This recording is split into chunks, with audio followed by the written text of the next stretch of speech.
Rev up your engines.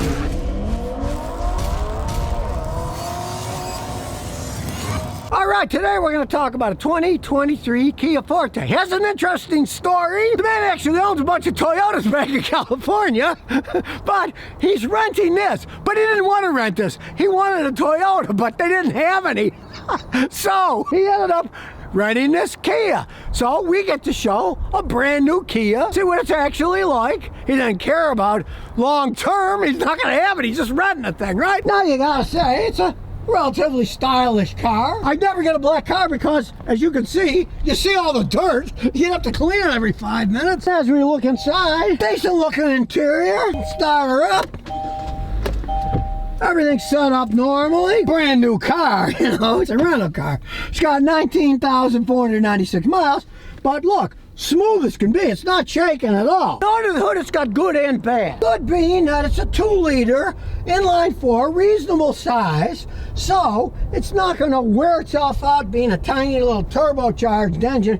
Doesn't have enough displacement, but it does have an electronically controlled CVT type transmission. It doesn't have actual gears, and if you know anything about Kia and their transmission problems throughout history, well, CVT isn't exactly their cup of tea. They don't make such great ones. We'll see how it drives. Maybe it drives okay, I don't know. We're gonna test it out. But in the long run, this is not a car I'd buy and expect to last for hundreds and hundreds of thousands of miles. But on the other hand, since it's not turbocharged, it's got a reasonable 2-liter size engine, it could last easily 100,000 miles.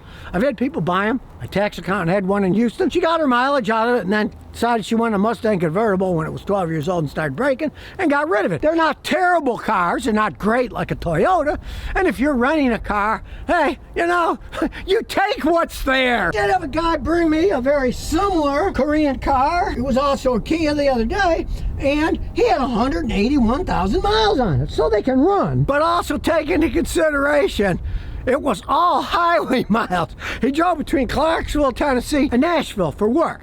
So he'd go like an hour, 10 minutes each way. So there's very little wear in a car at highway. But even at that little wear, his vehicle now burns a quart of oil every 500 miles. So not exactly the greatest over the long term, right? Well, there's no saying how long this thing's gonna last or burn oil. He doesn't own it, he doesn't care, but let's take it for a ride and see what it does. Now we'll see, it is a basic car because you have to grab the little seat mover. There are no power seats in this thing. We'll start it up. I say, start smooth. Let's take a look at the backup camera. A nice backup camera. It's got a nice wide angle and it's got good pixelation too. First thing I notice, it's a quiet car, I gotta say. It's quiet. But I can already tell I don't like electronic intelligent CVT transmission because I can feel a lag in it. Not as bad as the old ones were, but still, if you just put it in normal drive, hey, it doesn't accelerate all that quickly. It's a dog if you just have it in drive, but we'll get to our little drag strip here. We'll put it down on the bottom, and here we go. Not exactly racing, but you can see it changes pretty good. But then again, it's not a race car anyway. Of course, it doesn't have any actual gears. You're not going from one gear to another, changing the gear ratio directly through actual meshed gears. It's just this illusion that their engineers have created with this intelligent variable transmission. And I mean, for a runaround car, we got it in drive now. Okay, we're going 40. Let's floor it and see what happens. It does pick up, and it gives its fake gear shift. So it's really not that bad. It's got a lot more zip than the older ones did. I'll give them that. And if you did buy one of these, you better hope that their new intelligent variable transmission lasted longer than their dumb CVTs that weren't intelligent, because they didn't last very long. But I gotta say, hey, step on the gas, takes off a lot better than the older ones did. Quite a bit better. Corners, pretty good for, you know, a Econobox car. Kind of impressed it's not understeering or oversteering. Not that I'd buy one, but hey, if I was going to rent a car, I wouldn't mind renting one of these things. And getting 35 miles a gallon on the highway for a small 4-door sedan that's not a hybrid, that's pretty much what you expect to get. It's telling you attention level. The last break was 11 minutes ago, and it's showing you that the coffee is low. So you don't need to take a coffee break yet. But when it gets longer, it'll tell you, maybe you should stop and get a cup of coffee. Gimmicks are gimmicks. You can put it in different drive modes. Here we have A+, Sport, Smart, if you really want to get better gas mileage. So there is stuff you can play around with. Simple air conditioning. Look, regular analog stuff so you can control it with your hands and not have to rely on a computer. And my favorite, this sucker's got an emergency brake that you pull on. It's not one of these electronic crappers. I really like that. Now, you gotta realize, this is the lower end car. I guess they didn't want to electrify the thing, right? I like the idea. Hey, this is gonna stock me when I want. I know it's gonna work, and it's not gonna short out in the electric motor on the electric parking brake from salt on the road and driving on the beach or anything. So, hey, kudos to old style technology that works. No sunroof, moonroof, whatever you want to call it. But hey, you know, it's got a nice glove box to put your crap in. It's not really finished all that poorly. Black and silver, my favorite colors.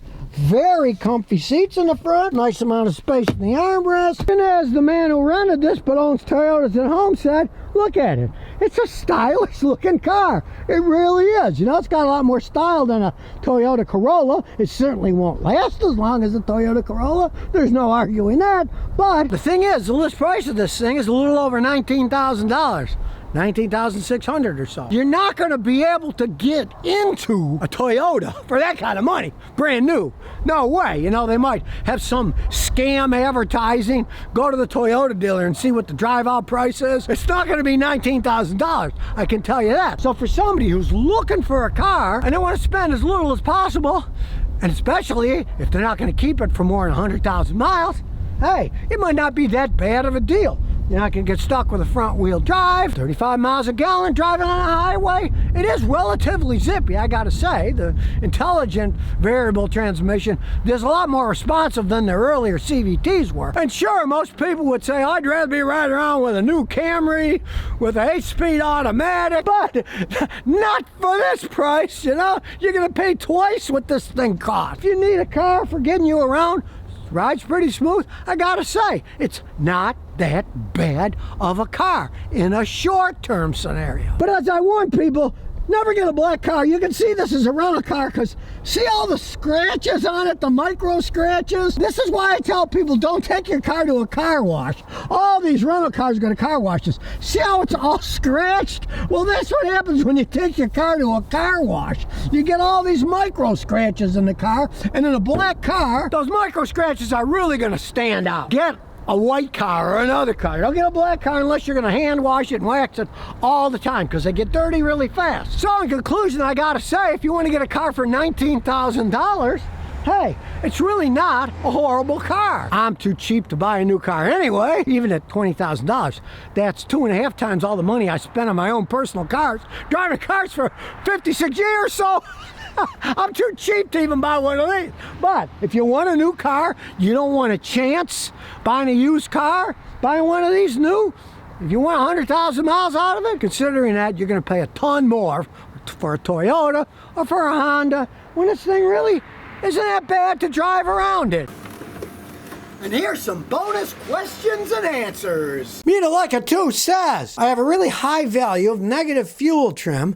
My car is running rich. My Suzuki has fuel trim of -15 to -20%. The injectors have been professionally cleaned. Ignition coils are new. Sensors on intakes and exhaust are new. Could timing affect it? What could be wrong? Car's 260,000 kilometers. Okay, so it's like 140,000 miles or something like that. Of course, if your timing chain's worn, if your engine is worn, you're going to get bad fuel trim. The first thing you want to do is do a wet and dry compression test of the engine. Take out the spark plugs and have the wet and dry compression. Your piston rings are worn, there's nothing you can do. It's just a worn out engine. It's a Suzuki. I can just about guarantee you the pistons are worn. That's as long as those things generally last. That's why you must be in Canada or some other place because you said kilometers. And here in the United States, they stopped selling selling those Suzukis years ago, the engine kept burning out when I got older, right?